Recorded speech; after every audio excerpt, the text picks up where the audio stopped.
শেখ মুজিবুর রহমান জাতির জনক নন বলে মন্তব্য করেছেন জাতীয় নাগরিক পার্টির আহ্বায়ক নাহিদ ইসলাম। শুক্রবার সামাজিক যোগাযোগ মাধ্যম ফেসবুকে দেওয়া এক পোস্টে তিনি এ মন্তব্য করেন। ওই পোস্টে তিনি লেখেন, জাতির পিতা উপাধি কোনো ইতিহাস নয়, বরং এটি আওয়ামী লীগের তৈরি একটি ফ্যাসিবাদী হাতিয়ার।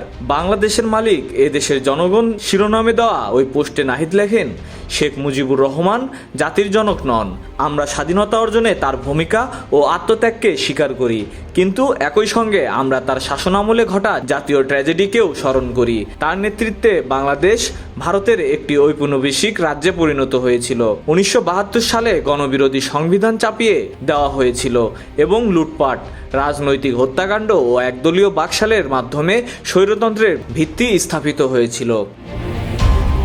তিনি লেখেন, আওয়ামী লীগের ফ্যাসিবাদ রাজনীতির মূলে রয়েছে মুজিব পূজা ও মুক্তিযুদ্ধ পূজা, যা ছিল জনগণের ওপর নিপীড়ন, দেশ লুণ্ঠন এবং নাগরিকদের প্রথম ও দ্বিতীয় শ্রেণীতে বিভক্ত করার জন্য ব্যবহৃত একটি রাজনৈতিক হাতিয়ার। এটি গণতন্ত্রের ছদ্মবেশে আধুনিক জমিদারি ছাড়া আর কিছুই নয়। অথচ মুক্তিযুদ্ধ ছিল দেশের সব মানুষের সংগ্রাম। এনসিপির আহ্বায়ক লেখেন, কয়েক দশক ধরে আওয়ামী লীগ বাংলাদেশকে তাদের পৈতৃক সম্পত্তি মনে করে এসেছে। তারা জবাবদিহিতা ছাড়াই শাসন করেছে। প্রতিটি দুর্নীতি ও দমনমূলক কাজকে ন্যায্যতা দিতে মুজিবের নাম ব্যবহার করেছে। নাহিদ লেখেন, 2024 সালের গণ অভ্যুত্থান এই জমিদার তন্ত্র ভেঙে দিয়েছে।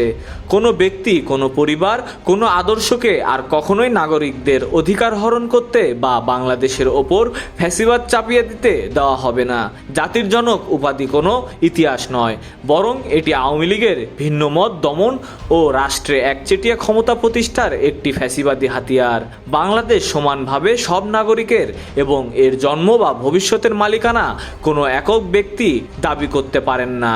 তিনি লেখেন, মুজিববাদ শেখ মুজিব ও মুক্তিযুদ্ধের নামে একটি ফ্যাসিবাদী আদর্শ। আমাদের সংগ্রাম কোনো ব্যক্তির বিরুদ্ধে নয়, বরং একটি ফ্যাসিবাদের মতবাদের বিরুদ্ধে। এনসিপির আহ্বায়ক লেখেন, মুজিববাদ হলো ফ্যাসিবাদ ও বিভাজনের মতবাদ। এর অর্থ জোরপূর্বক গুম, খুন, ধর্ষণ এবং পদ্ধতিগত মানবাধিকার লঙ্ঘন। এর অর্থ দেশের সম্পদ লুট করা ও তা বিদেশে পাচার করা। এর অর্থ ইসলাম ভীতি, সাম্প্রদায়িকতা ও সংখ্যালঘুদের ভূমি দখল। এর অর্থ বিদেশি শক্তির কাছে জাতীয় সার্বভৌমত্ব বিক্রি করে দেওয়া। 16 বছর ধরে মুজিবকে রাজনৈতিকভাবে একটি অস্ত্র হিসেবে বাঁচিয়ে রাখা হয়েছিল। তার মূর্তির আড়ালে অপহরণ, হত্যা, লুণ্ঠন ও গণহত্যার বিস্তৃতি ঘটেছিল।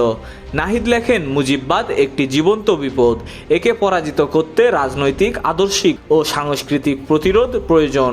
আমাদের সংগ্রাম একটি প্রজাতন্ত্র, একটি সার্বভৌম গণতান্ত্রিক বাংলাদেশ গড়ে তোলার জন্য, যেখানে কোনো দল, কোনো রাজবংশ এবং কোনো নেতা জনগণের ঊর্ধ্বে থাকবে না। বাংলাদেশ কারো সম্পত্তি নয়, এটি জনগণের প্রজাতন্ত্র।